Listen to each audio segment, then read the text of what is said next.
Hi guys, today I'm going to show you how to do this simple chignon hairstyle on medium length hair. To start, I'm going to add a little bit of volume powder at the crown. I'll pop the one I'm using in the description below.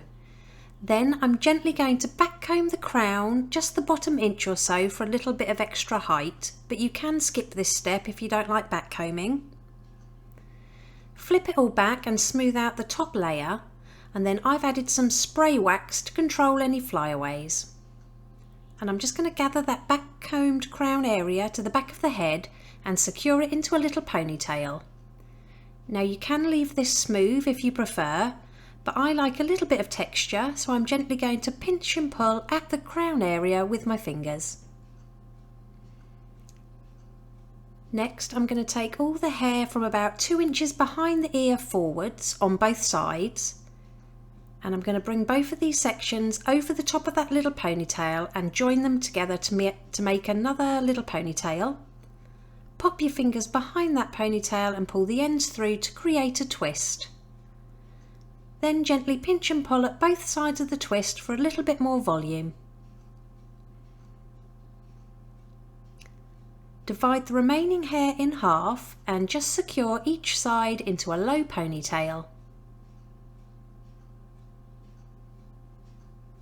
Now I've taken a bun donor and just unravelled it, and I'm going to cut a small piece off, and then I'm just going to fold this up to make a rectangle shape, and I'm going to place this directly in the middle of the two ponytails and secure each corner with a bobby pin.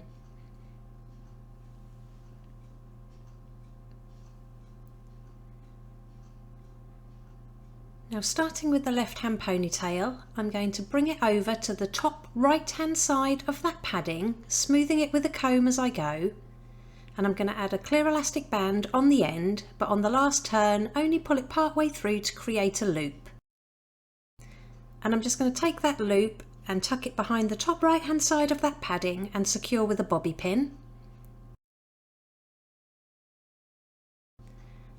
Then take the right hand ponytail, bring it up to the left hand side at the top, create the same loop, and then just tuck it behind the top of the padding and secure with a couple of bobby pins.